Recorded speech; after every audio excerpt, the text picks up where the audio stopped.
Welcome back to Christenberry Fieldhouse. We are getting set to begin the second match of our quadruple header here today from Christenberry Fieldhouse. That's right, our quadruple header here in the first of 2 days of the Jaguar Rumble Tournament to begin the 2018 volleyball season.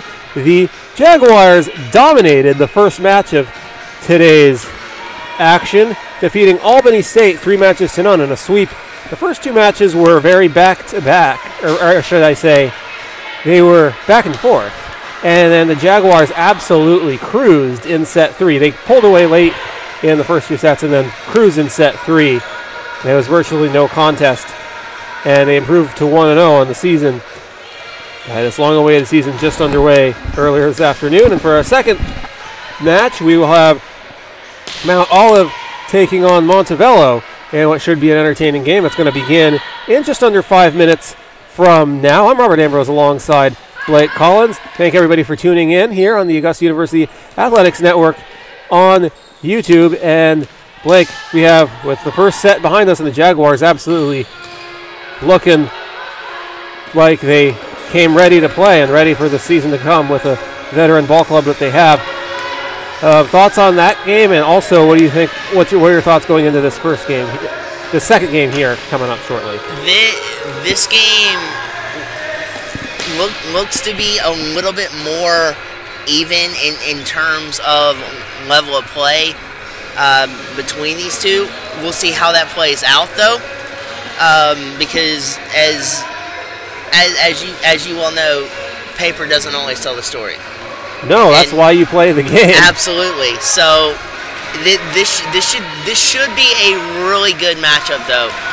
Montevallo has been very good up front in recent years, and they still bring with them quite the triumvirate up front, and then Mount Olive comes in fresh and ready to go. And the thing is, too, is that we saw in the first game, too, as the game got going, and as the first game got going, you saw a lot more crisper plays by Augusta University. And as the teams get adjusted to the season, and with it being an opening tournament, you are going to have some mistakes, but absolutely, the further you go, the crisper you will get on the court, and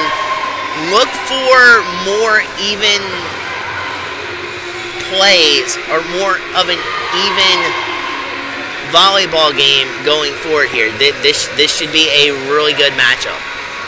Well, it absolutely will, and it can only be more even than the first matchup we had earlier today here in this one. And a lot of questions, both teams going into the season, using these early season tournaments, Blake, to really learn what they're made of this season. And it's kind of a good way to learn, to gel and to learn and figure out what you got to improve on as the season goes on. And that's why these tournaments always happen at the beginning of the year. One cautious mistake, though, as we touched on earlier, Montevallo and Augusta play at the final matchup tomorrow. And the thing about it is, or the Augusta matchup tomorrow, we saw dominating performances by Natalia Govea, Savannah Gonzalez, and Mackenzie Beck. If you look past Montevallo and focus strictly on Augusta, that opens up the door for Mount Olive to come in and completely take this game over. So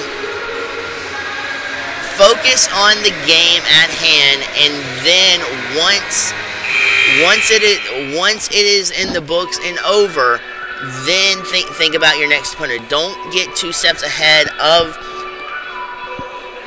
your game and of the game plan that you have going into this Mount Olive contest today. If you're Montevallo. Now, if you're Mount Olive, execution and game plan, because as we saw in the first game between Augusta and Albany State. Albany State, first set, out of the gates, looked like they came to play. Yeah, they were battling back and forth early on. And the first 2 sets. Then it became a game of runs, as we saw. So, fundamentally, execution is very key to a really good, even matchup. And I actually think that Mount Olive may have an advantage in that area, but Montevallo in these types of situations does have just a little bit more experience. So we'll see how it plays out as both these squads are getting ready to play. And this is looking from what we witnessed in the first game to now. And remember, both these teams had a chance to watch that game, learn from that game, and apply what they saw in that game to help make their games even better. So this will be a really good matchup to watch. And not only that, but you had Montevallo here looking at Augusta University, seeing how they play. Now, Augusta University is here watching this game and being able to create different strategies going into their matchup for tomorrow. But for now, with Mount Olive and Montevallo, execution is really key. And it starts now as the teams have taken the court, and we're set. We're not even going to do a player introduction here before the second match. No real need to, I guess. And Mount Olive back to serve. So Mount Olive in greenish gray jerseys. Well, interesting design. And Montevallo in their road purple jerseys with white numbers. We're underway here at the Chris. And a whistle. And we have a point for Mount Olive. It's 1-0, just like that. And even though Mount Olive was caught on the back of their heels, pretty good fundamentals there by Montevallo to force the issue. And even though they made an error off of the jump, you can see right off the bat that Montevallo wants it and is here to play. And Mount Olive is looking to be caught off guard here in the early going. We're now tied at 1. As the Falcons get a point, they'll get the serve.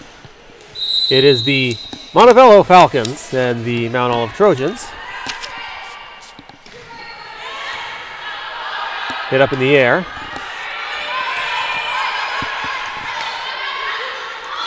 Mount Olive, the Trojans, will be the Jaguars' opponent in tonight's nightcapper. So they, like the Jaguars, will have a few hours in between to rest up and get ready to play again tonight, as does the Golden Rams of Albany State, who played the Jaguars earlier. They'll play in the next game against this same Montevallo Falcons ball club. So the Falcons, this is their first of back-to-back. The Jaguars will play back-to-back games in 2 weeks when they have a doubleheader on September 8th against Carson Newman and against West Alabama. That's part of the Augusta/USC Aiken tournament, which will be hosted here at the Chris on the weekend, September 7th and 8th. It's a Friday and Saturday. Very good front court play by the net by Mount Olive on that exchange. Just Montevallo outsmarted them on that play. The rotations on Montevallo were more crisper, and they executed the point.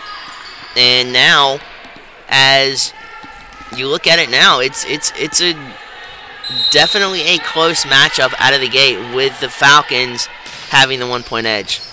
And a beautiful serve by the Falcons as Montevallo just unable to dig that one up. It was a perfect serve. You can't serve it up any more perfect than that. It goes right over the net, and it's low enough that it's hard to scoop up on the other end. Mount Olive was definitely ready for that. It's just the momentum of the ball, it kind of caught them off guard because they were on the balls of their feet, but then they slowly kind of rocked back and found themselves in between the balls and the heels of their feet and couldn't get adjusted back to the trajectory of the ball to dig that ball out and get back on the balls of their feet. And that's where the mental aspect of volleyball and what you were talking about, Robert, comes into play. Beautiful kill by the Falcons there. They were guarding the net perfectly. They lead at 6-2. I mean, you don't really stand much of a chance if you're hitting the ball, trying to get it over the net, and there's a tall person on the other end guarding the net right there. They're just going to hit it right down. There's no way to overcome that, really. Right. It's really hard to do. And just from that aspect with Montevallo serving, with Mount Olive having 3 up front on the right and 3 kind of in the back, it opens up the left side front court for them to kind of soft serve over the net and garner a point, because the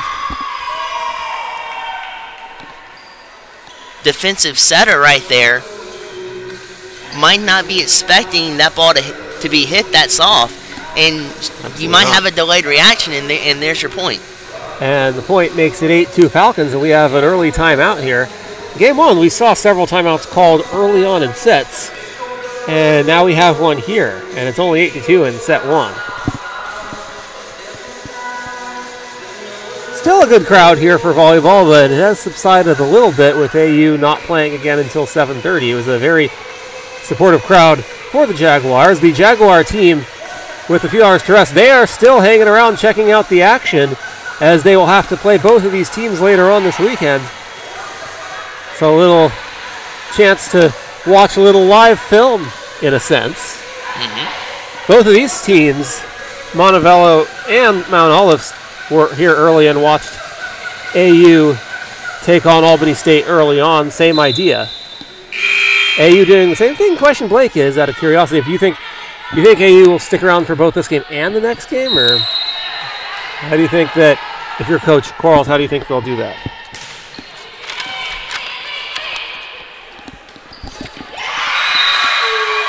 Another point for the Falcons. It's 9-2. It goes to what you just hinted at, and the fact that video can do wonders for scouting and for coming up with a game plan, but there's also nothing like seeing it live and being able to talk about it and then formulating that from a live game perspective. And with Augusta playing Mount Olive later today, it works perfectly with what they want to talk about and what they want to come up with. Absolutely. Now, in terms of the next game, I would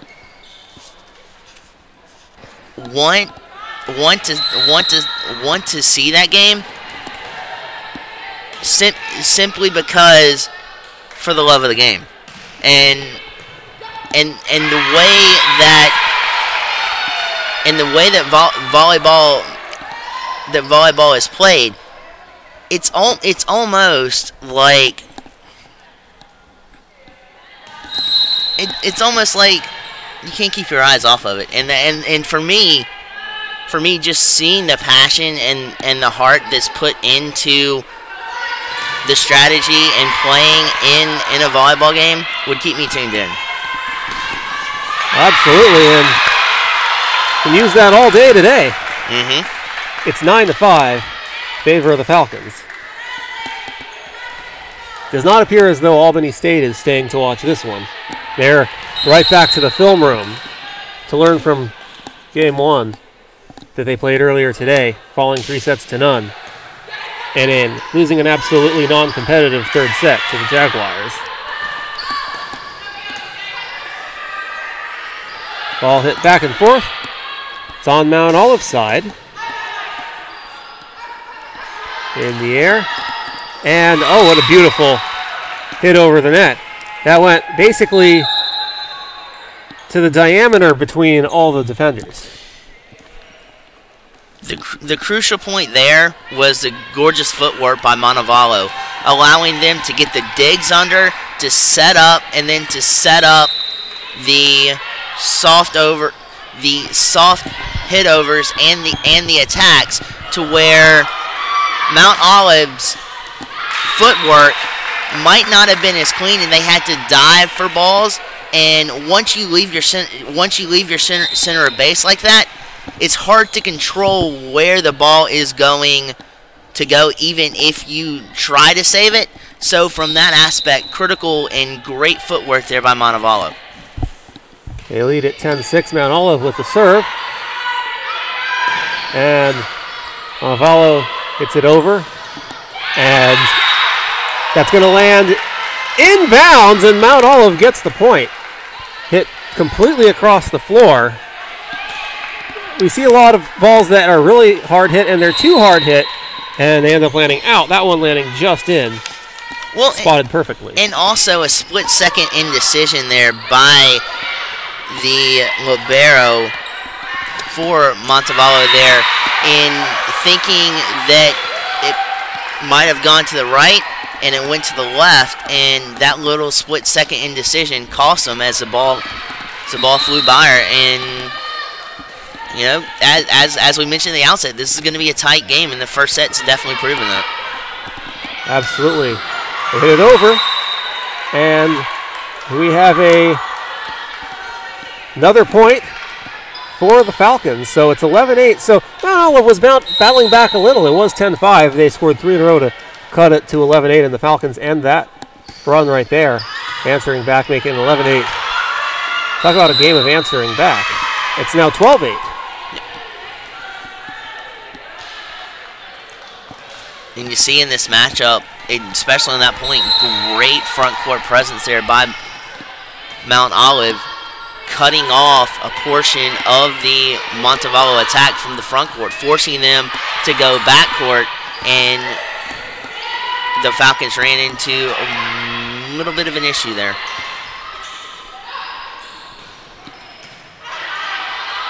And they get it over. On Mount Olive's side, a lot of pop flies in the air with it. They get it over.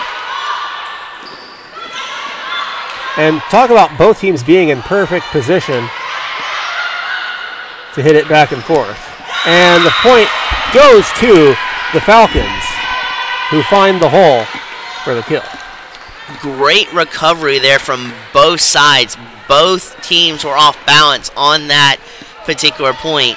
But great footwork, good angles off of the digs helped save both teams the point on that particular point before this one. And that was a really, really good point to watch in terms of being able to save and work on saves in volleyball.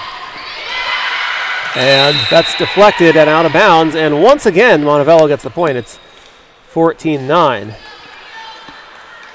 Talked earlier about how hard it is to hit the ball at the right angle. Sometimes it ricochets the direction that you absolutely do not want it to go. And a hard serve goes out of bounds. It's 14-10. Sometimes it is hard to read the direction of the volleyball. Good decision right there by the libero from Mount Olive to let that go. But with the low trajectory that it had, it was difficult to read off the bat. So a very good decision there.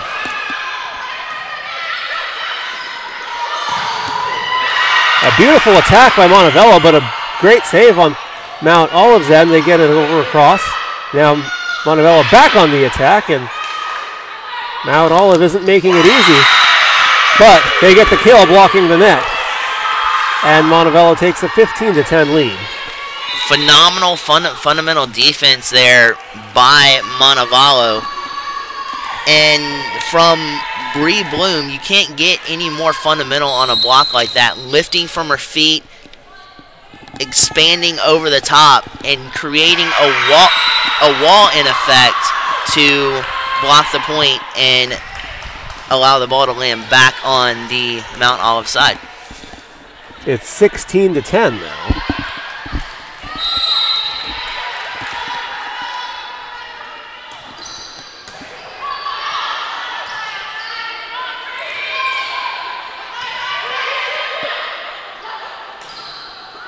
And another beautiful kill. How many times this game have we seen Mount Olive kill the ball and hit it right to where it was out of the reach of the defenders? They're able to notice where the opposing team players are on the floor and hit it to where they're not and react in time. And that's adjusting on the fly and seeing the fundamental schematics of Mount Olive and then adjusting their attack game accordingly. You know, Mount Olive was expecting a kill there, but Montevallo adjusted in midair and hit kind of a soft float over type of kill, and it cost Mount Olive because they were back on their feet and they weren't able to readjust back to get the dig out. That was a beautiful save on Montevallo's end, but they get it over, and now it's Mount Olive trying to go on the attack. And I talked about how hard it is, Blake, to basically get it over the net when there's a tall defender on the other end ready to kill to block you and spike it down. But Mount Olive's able to do exactly that. They get it over the tall defenders over the net and get the point. Beautiful positioning and being able to hover the ball over their heads. Absolutely. And with the height that Montevallo possesses out on the front court, it is going to be even more difficult for them to do that. But that's where noticing different things and noticing small openings on blockings beforehand, always thinking about different ways to execute and get between the block or get past the block, and that is where Montevallo, especially on that point, was very effective. So we have a timeout. It's 19-13. Montevallo up. The Falcons took the early lead in this one. Mount Olive's been battling back. It's been back and forth since then, and they haven't really gone away. No. And you want to talk about trying to stay in a volleyball game. The tides are turning, and even though the Falcons still have a decent-sized lead, you can see the surge starting to build up on the Montevallo side, and a really good crucial timeout to try to help aid Montevallo help aid Mount Olive. And for Montevallo, it's kind of a defensive reset and realignment to try to get the best defense out to counteract this serve that's coming up and try to stop the points that keep mounting on the Mount Olive side. And a hard hit ball, and that is off of the hands, deflected off the hands of Nicole Yeo of Mount Olive, and it goes right out of bounds. She tried to dig it up, but it ricocheted out of bounds. And it was a little hard of a hit ball as well, so that makes it 20-13 in favor of the Falcons.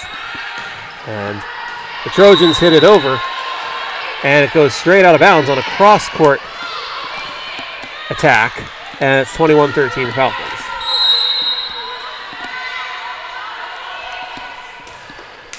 And we have a service error on the by the Falcons, and that gives the Trojans a point, so it's now 3 touchdowns to 2 touchdowns, 21-14. And if you're Montevallo, you want to keep forcing the issue, pushing and forcing Mount Olive to make mistakes. And with Mount Olive, they are kind of in the same boat, but they're also hitting their spots when it comes to being able to find open areas on the Falcons side to exploit and try to get back in this game, in this matchup. The Trojans hover it across, do a good job on the hover, but the Falcons were ready for it.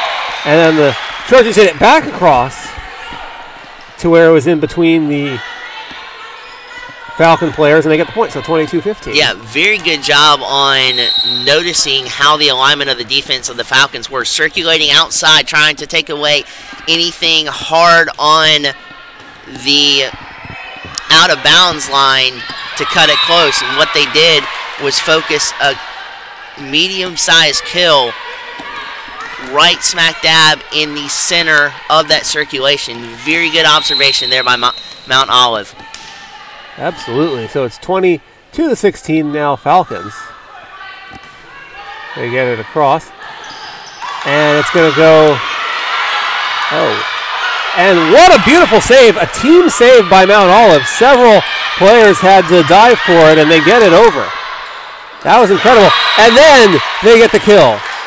What unbelievable team defense by the Trojans when it looked like a sure Falcons point. And on several occasions, and the Trojans are able to prevent that and hit it back to the other end for the point. I don't think Montevallo was expecting Mount Olive to save that particular kill shot that they had on that last point, and it left them flustered. And any time you're kind of left like that and kind of trying to readjust to what's happening, it leaves a hole opening, and you saw two Montevallo players dive for it, and neither of them could save the dig out on the Mount Olive point.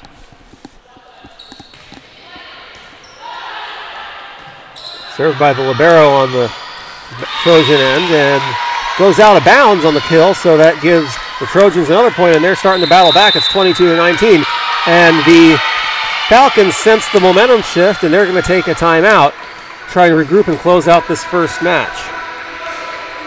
For Montevallo, getting back to good footwork. Good, Absolutely. Crisp footwork, and closing up the gaps where you see gaps opening up. And for Mount Olive, continue to apply this pressure, because it's taken Montevallo off their game and really forcing Montevallo to make critical mistakes that is really helping Mount Olive have a very decisive say in this first set. Absolutely. As they're saying, and that decisive say is them saying, hey, not so fast, we're still right in this. Oh, absolutely. And with them only 3 points behind, it's like a heavyweight fight right now. They're battling back with everything that they have, and they're punching the Falcons in the gut. And the Falcons, as of 2 or 3 points ago, have not found the answer. And right now the Falcons have to defend that time, and they get it across. And now they're on the attack. And now it's the Trojans' turn. And an interesting hit over and a nice dive on Mount Olive's end. So a good save. That was Michaela Sewell who dove and got it back across for the Trojans, but the Falcons are able to hit it back over, but it goes out of bounds, so the Trojans get the point, and now it's a 2-point set all of a sudden. 22-20. And shout out to the libero freshman, Andrea River, on the Mount Olive side of things. She has been keeping points alive for Mount Olive and has been a critical and crucial aspect to their comeback here. Absolutely have. So now 23-20. So the Falcons do get that answer back point and take it 23-20. They need 2 more to take set 1. 1 away from set point.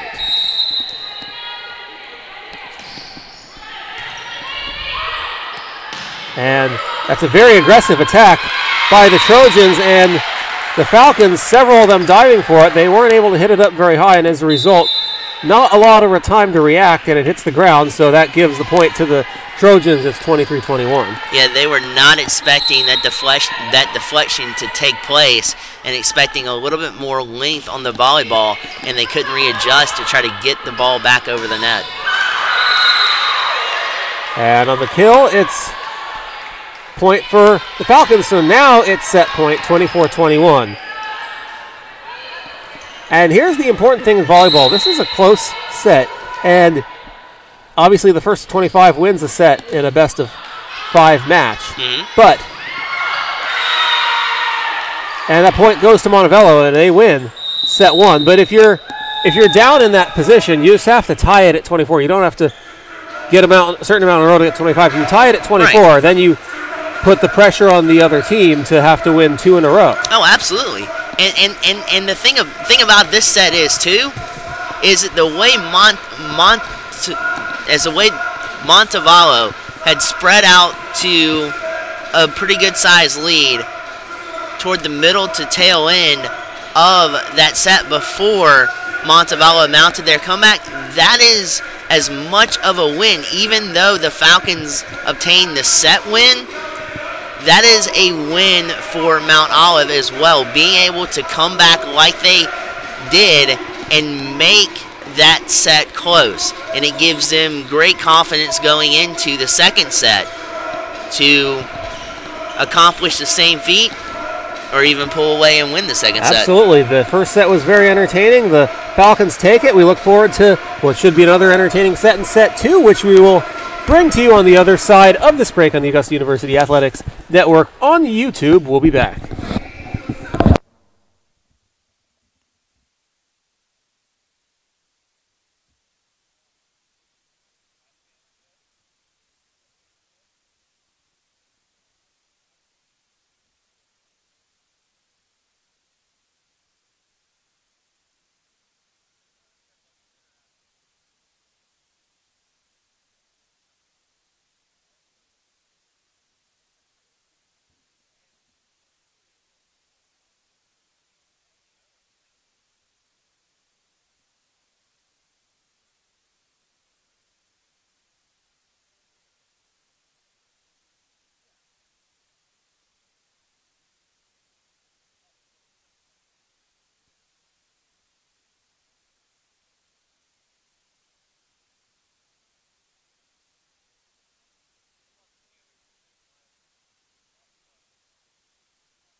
Welcome back to the Chris. It's set 2 set to begin in just a few moments. The Falcons took the first set in what was a very entertaining one. They took the early lead, but the Trojans answered back, battled back to make it interesting, and the Falcons were able to close it out. So that's where we are now. We begin set 2. Falcons will serve. And we're underway once again, and the service error to begin. That's not the start to the set 2 that the Falcons would have wanted right after a lengthy timeout between sets. Especially how Mount Olive came back in that first set. The momentum was already on their side, and seeing the mistake right there kind of brings that to light. But then Montevallo just comes right back. Set tied at 1.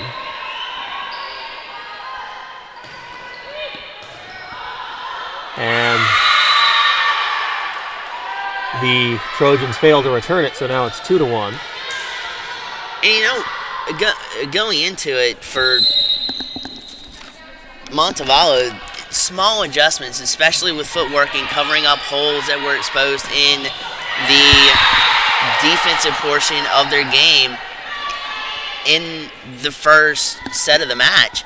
And for Mount Olive, continue the pressure that you put on Absolutely. Montevallo. Even though Montevallo closed out the first set, that's a lot of momentum and confidence booster for Mount Olive, and it's only one set. Obviously, they do have a little more pressure because they don't want to fall behind 0-2 in terms of the set. So this is a must-win set for Mount Olive to tie it up and make it a best of 3 the rest of the way, but still a big confidence that, hey, they can do this. It's anybody's game, really. Absolutely.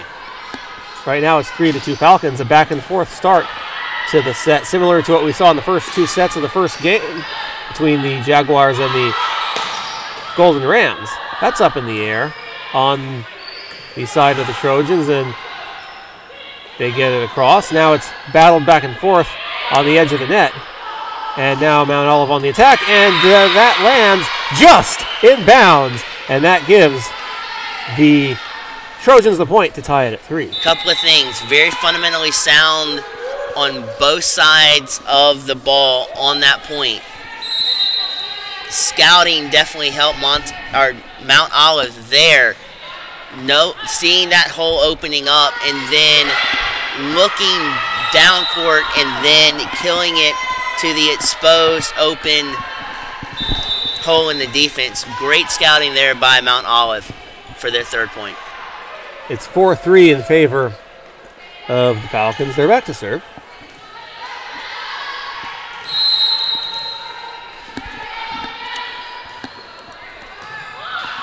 They get it across to the Trojan side, and a hard hit ball goes out of bounds. It's Falcons' point. It's 5-3.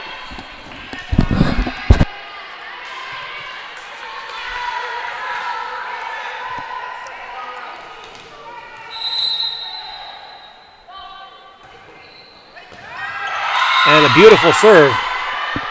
That was Harley Massener serving it for Montevallo, and it was a beautiful low serve, and there's really almost no chance for the Trojans to dig that one up, giving them an easy point. She'll serve it again with them leading 6-3, and this time it hits the net, so a service error at 6-4. So service for the Trojans now.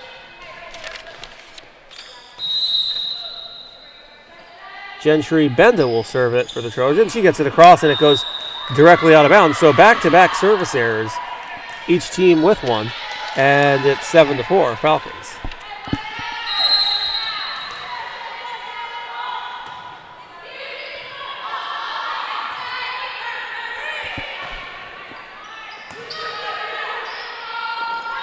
Falcons on the attack. It's knocked down at the net, and the point goes to the Mount Olive Trojans at 7-5.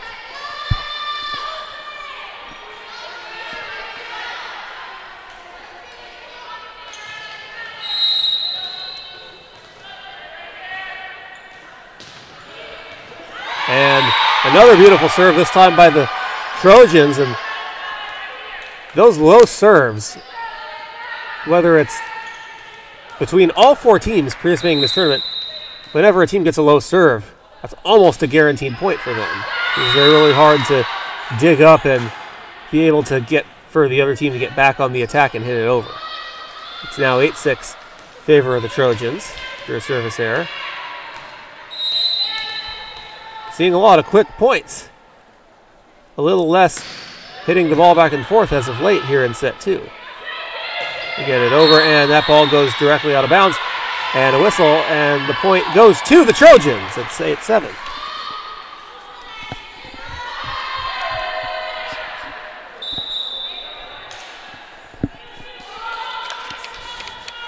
Very exciting season ahead of us, today being the opener for just about every team. The Jaguars' regular season will last through November 3rd,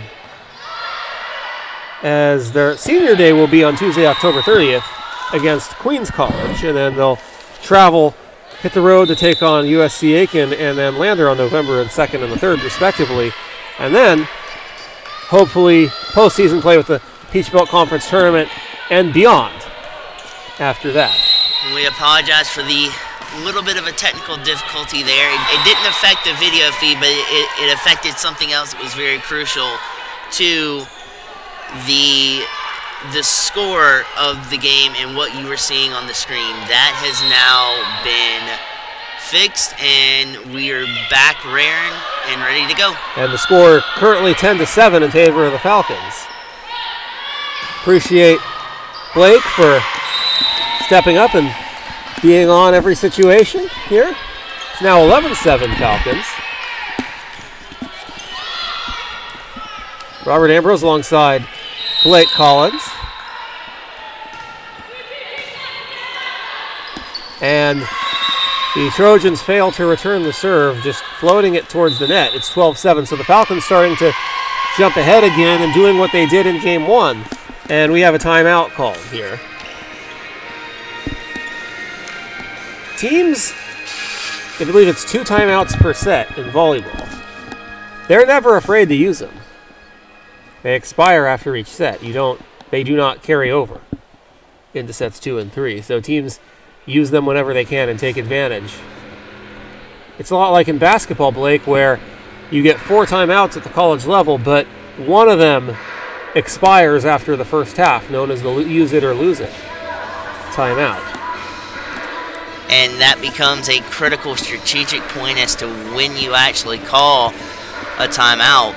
And absolutely try to slow down the onslaught and the momentum of the opposing team. And that's why even in volleyball, even the slightest shift in momentum results in a timeout based on that. Well, and volleyball too is very close range, is very quick. It's a fast-paced game, and the momentum can turn easily within a set point. So, or within a point. So it's critical to evaluate, as far as a head coach goes, know when your team is down on the back of their heels, know when the momentum's changing, and then that critical juncture where the timeout comes in allows you to regroup, reformat your game plan, and get your team back on track, and hopefully cooking with Crisco and trying to come back. Right now it's 12-8. And a whistle. I believe the ruling is that it's a point for the Falcons. I believe Camber Skeen from Mount Olive may have inadvertently hit it twice. That's not allowed in volleyball, so that gives Falcons a point. It's 12-9. And now the Trojans succeed on the serve. It's 12-10. They get the point. We'll serve it again. They get it across. This time the Falcons dig it up on the attack.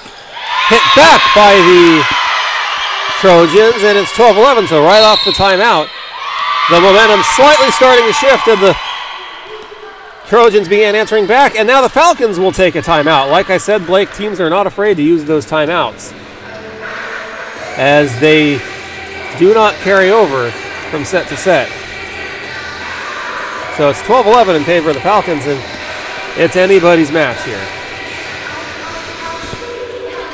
Absolutely, and it transitions to something we both know very well, because this is almost like you pick your spots now with these timeouts in volleyball, like you do with a mound visit or a pitching coach or manager mound visit in baseball now, with the limited number of visits you can have. Upwards take advantage of those too. Absolutely, upwards of 6 visits in baseball. So it's definitely a strategic element to not only baseball, but you're seeing that exhibited right here in volleyball as well, with picking your spots to get your team back on track and on fire. Beautiful job by the Falcons right off of the timeout. Ball being hit back and forth off the net. 2 players guarding it, and the Falcons win that battle. Take the lead 13-11.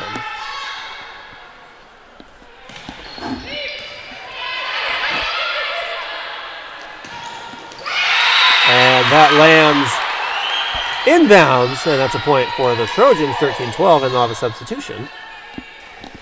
So that's going to bring into the game Sierra Carter for Mount Olive. The momentum was carrying the Falcons one way there, and the ball went the other, and it was hard to adjust back to the correct side to try to dig that ball out. And a point for the Trojans. Sewell, Michaela Sewell served it, and she'll serve it again here. And on that last serve, it was hit to the perfect spot, and the Falcons tried to dig it up, even though it barely hit the ground, but it was too late. And they just barely too late on that last one. Now they battle back this time, and the Falcons get it over, and this time it lands between several Trojans, and the Falcons get the point. My goodness, talk about back and forth. Great decision there from Montevallo's perspective to take a little bit off of that kill, and that little bit extra speed off of that ball found the perfect spot in front of a Mount Olive defender. And that ties it at 2 touchdowns apiece. And any time you can do that against a defensive specialist, that's a very good tail sign that you're on your A game. So very good job by Montevallo there.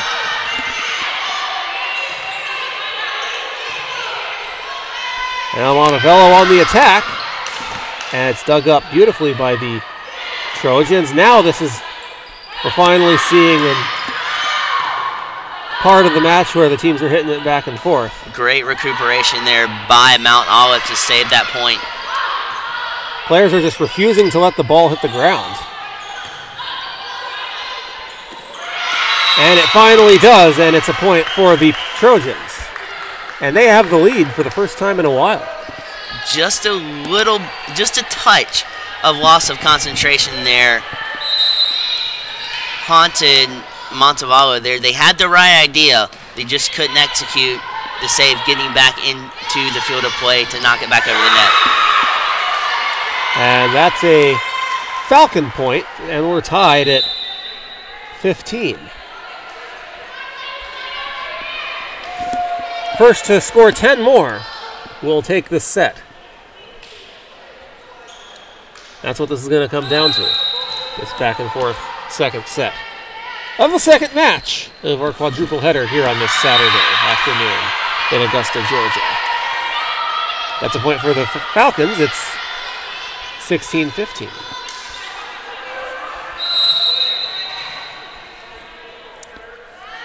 Hit it over. And beautiful defense at the net. There were 2 Falcon players guarding the net that time. That is Amanda Nugent and Hannah Fernandez. A 6'1" junior in Fernandez from Huntsville, Alabama, and a 5'10" sophomore, Amanda Nugent, were right on the net, and they teamed up to spike the ball down and give their team a point and make it 17-15. Especially coming decelerating from their jump. They had the right height. Then on the way down, they blocked the ball. Very, very critical play there from Montevallo. Absolutely. To save the lead.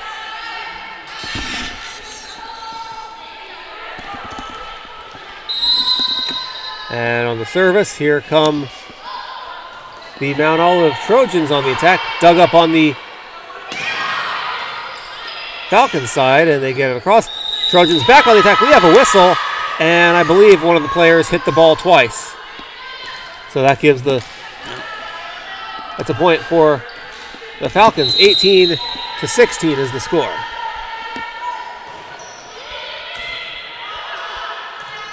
double touches will kill a momentum in a heartbeat. But as you saw right there, Mount Olive is quickly to readjust and capitalize and edge closer. Now down by 3. 19-16.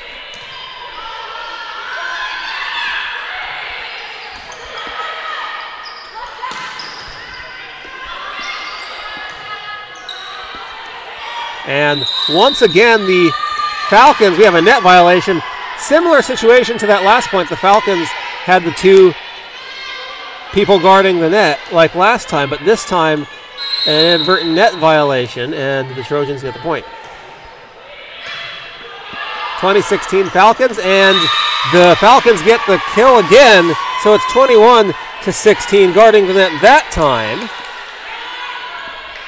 And just when you think Mount Olive is inching their way closer, the front court for Montevallo steps up in a huge way, and Mount Olive has not been able to figure out the answer to try to combat the middle hitters and the outside hitters that on the defensive side are changing this game for the Falcons.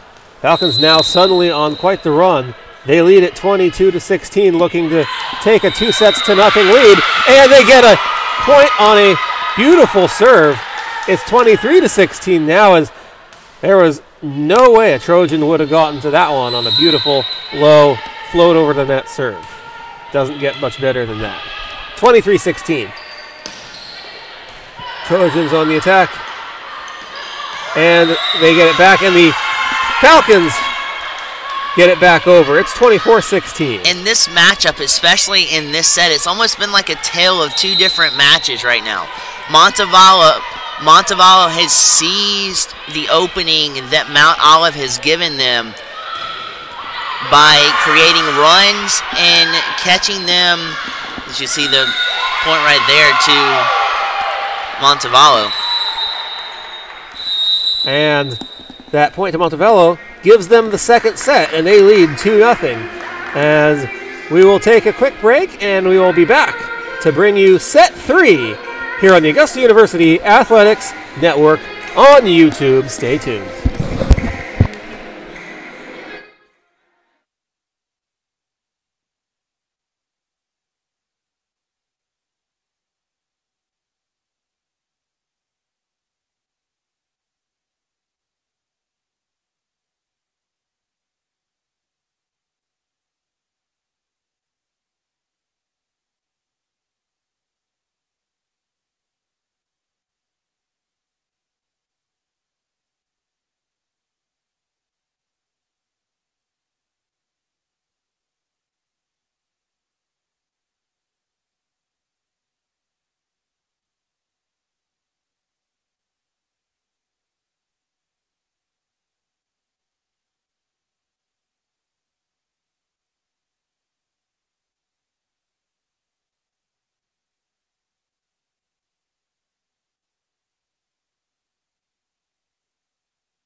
Welcome back to the Chris.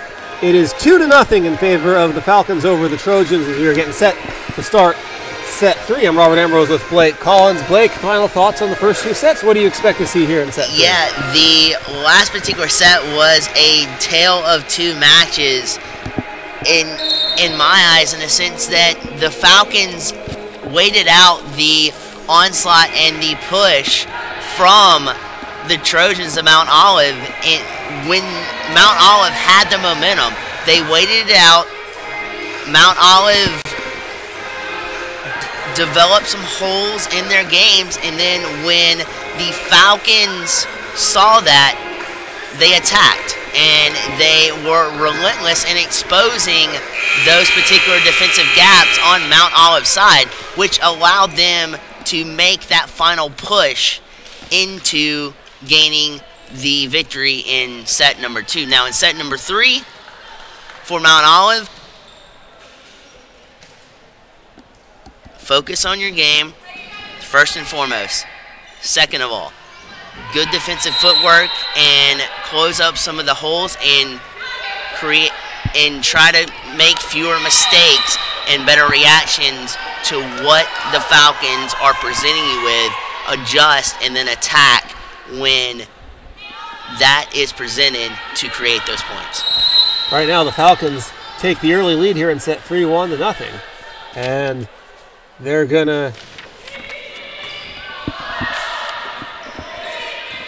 go on the serve there. They get it back over on the Falcons' side. Hit back and forth on the edge of the net. Oh, what a beautiful hit across. And a nice dive by the libero on the Falcons' side. And a whistle. And the point goes to the Trojans. I'm not so sure what that's about. Nonetheless, we're tied at 1.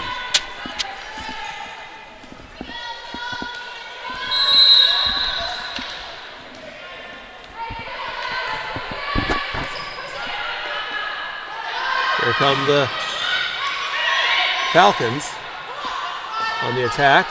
They get it back over. Falcons on the attack again. And they get the point. They lead it 2-1. And one thing from Mount Olive's perspective and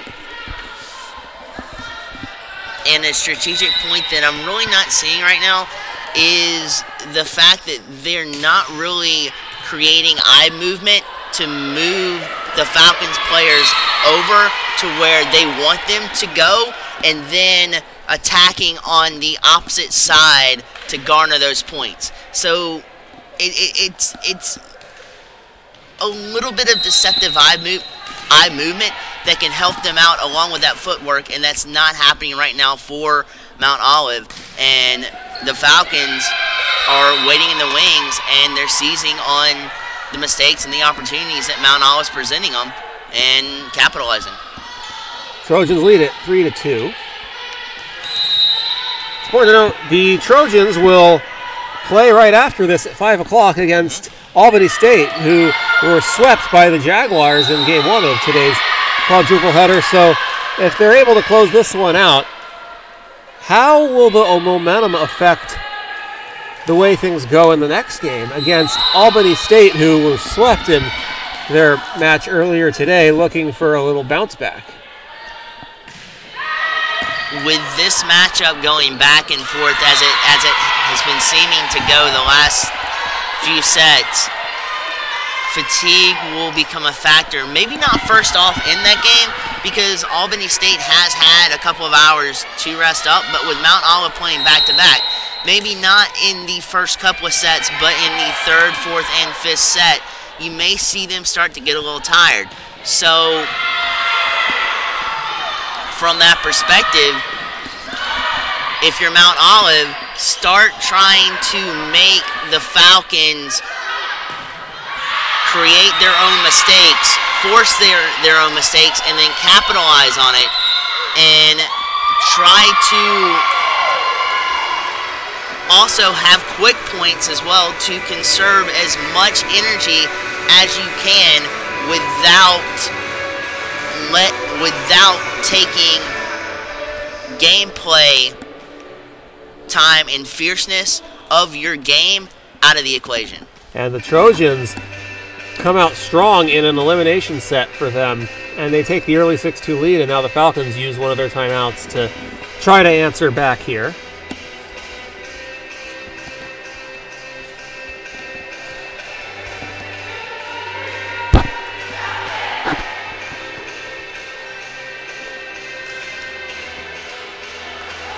if you're Montevallo right now,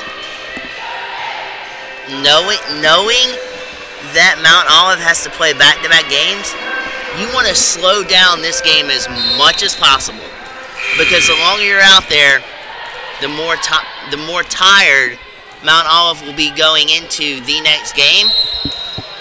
And even though the Trojans are out to a 4-point lead, that will infiltrate into this game if this game goes later into sets as well, and you'll start to see that fatigue show up on Mount Olive. And it may carry over into the team's next games, as Mount Olive plays in the nightcapper tonight against the Jaguars. And if you're the Jaguars, you want Mount Olive to battle back and keep playing and be more tired when they face the Jaguars. And of course, you'd also want to see Montevallo. If that happens, Montevallo will be tired not only going into their game today, but there might be a carryover tomorrow when they face the Jaguars. So either way, if you're the Jaguars, when there's a match you're not playing and you want it to go as long as possible. Right. Absolutely, and especially on a day like this where even if you played the first game and don't play until the last game, like the Jaguars are doing and have done today, the fatigue of the day just wears you out. So every team today will be exhausted. It's just a matter of pushing through that and playing to the best of your ability with that exhaustion intact. And the rest definitely helps. But on a day like this, it's more mental than physical.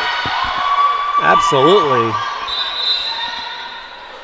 It's pretty much always more mental than physical. Well, and not that too, but the mental fatigue definitely takes more of a toll than some of the physical fatigue will. And that's something that maybe even Albany State could take advantage of in the next game. And when you have that, you're open and you're more vulnerable to making mental mistakes and not playing your style of game, which opens up the door for more attacks, for your game to be exposed.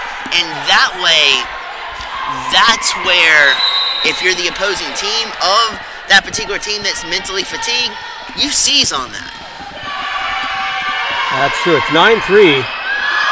Falcons trailing the Trojans, and the Falcons answer back and get the point there as they're able to hit it out of the reach of the Trojan players diving for it. It's 9-4 now the score.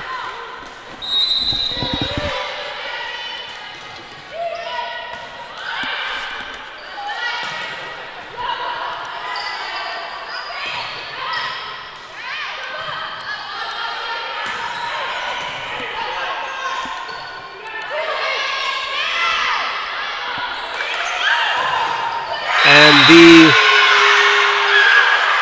Falcons get the point, so that's back-to-back points for them. Actually, yes, back-to-back, so it's 9-5 Trojans as they answer back after their timeout. And beautiful serve, hitting it over, and a beautiful dig-up by the Trojans. And you talk about perfect position on that last dig as the Trojans get the point. But their libero in Michaela Sewell, what a perfect position to dig that one up. She was ready for it, and she was able to take a knee to get under it, and it worked. The liberos in this matchup have been some of the most critical and influential playmakers in this matchup for both sides, and especially for Mount Olive in the way that she has saved numerous points for the Trojans and arguably have kept them in sets where it looked like at the time before she made those saves and made those digs, they weren't going to be much of a factor in it. So it's a tribute to her to keep them in it. And on the other side too, for the Falcons, both liberos are playing hard are factors in each and every play and contributing to this particular 2-set lead that they have.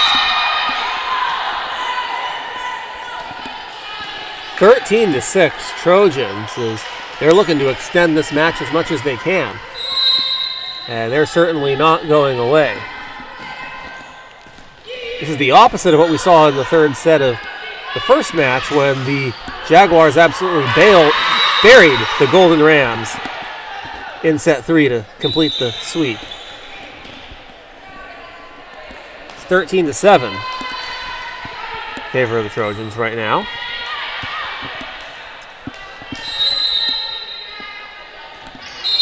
And a whistle, and that's a point for the Falcons on the serve. It landed just barely in bounds. It's 13-8. 13-8. And another serve.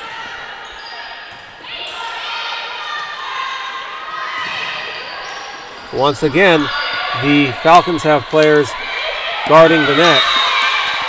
Brioni, Dixon, and Harley Massimer that time guard the net, but the Trojans are able to battle back and get the point. It's 14-8.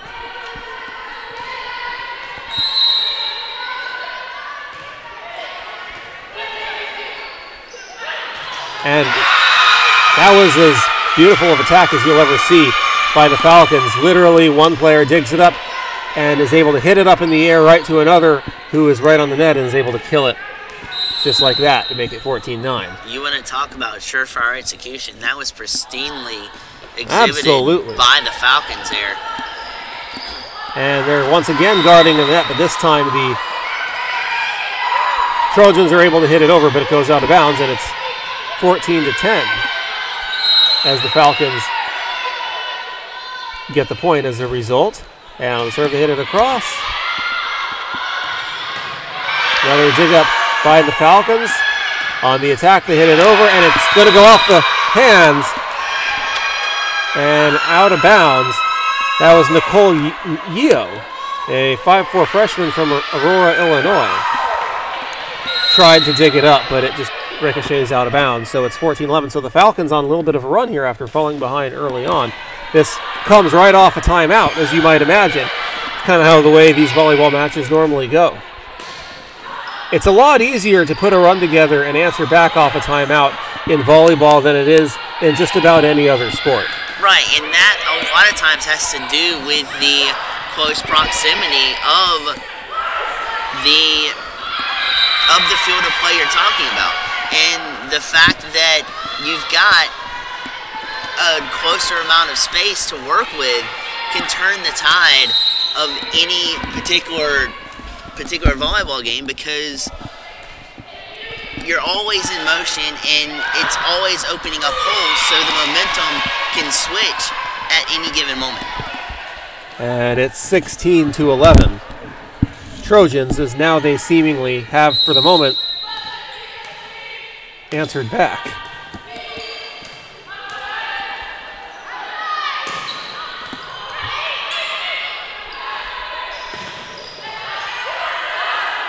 And several attempts were made there by Brioni Dixon to get the kill. She's a 6'1" junior from Mobile, and she spends a lot of time guarding the net, and for good reason, with that 6'1" height. And she makes several attempts on the kill, but the Trojans were able to stop him every time on that last play. And they get the point, and they get another point as the Falcons fail to return the serve, and it's 18-11. And now the Falcons will take their second timeout here of set 3, I should say.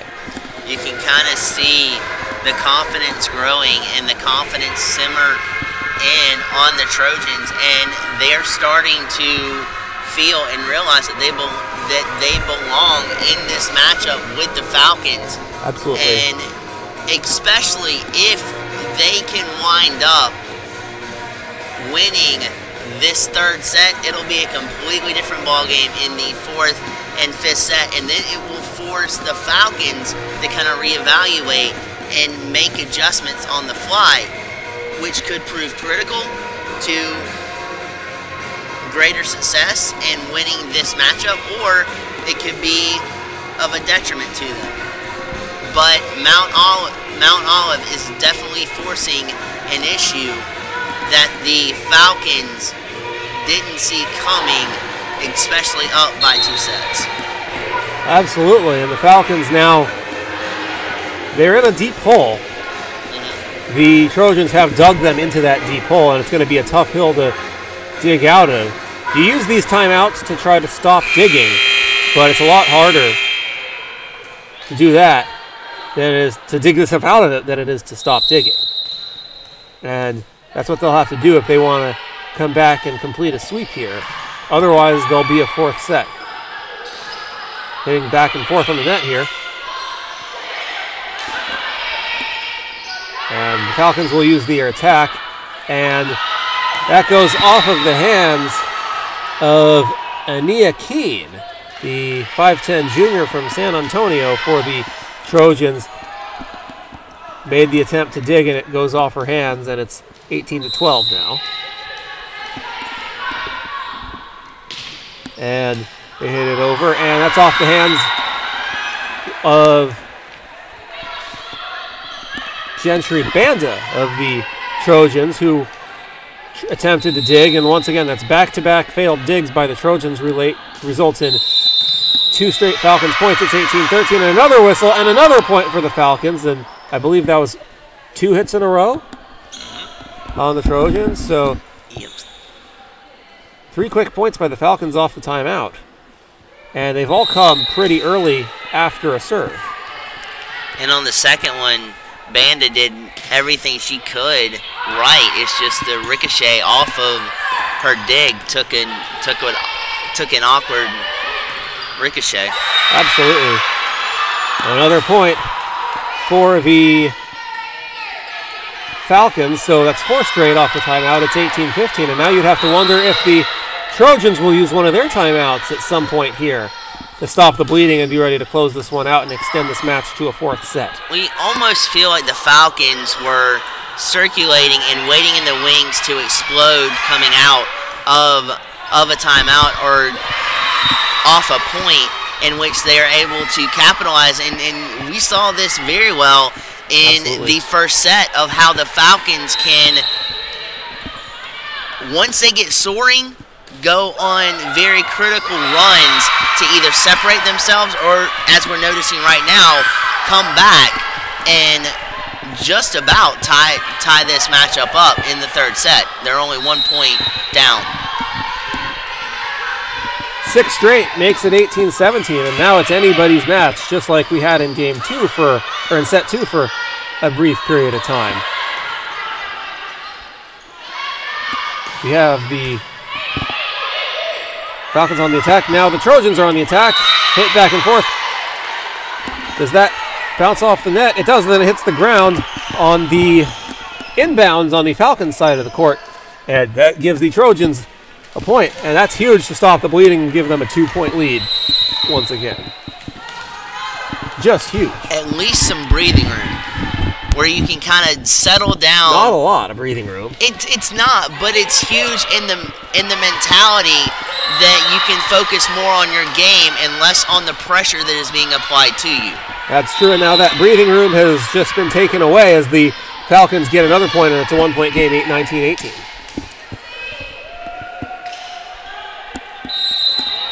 And a pressurized defense is not a very good defense to pursue because you're overcompensating and it opens up holes, and that's where you're seeing the Falcons right now take full advantage of what they're being given. And just like that, we have a tied game, and the Trojans really need a timeout to figure out how to stop the bleeding and answer back. They have not used their timeout during this run, and they do hit it out, and the Falcons have the lead, 20-19.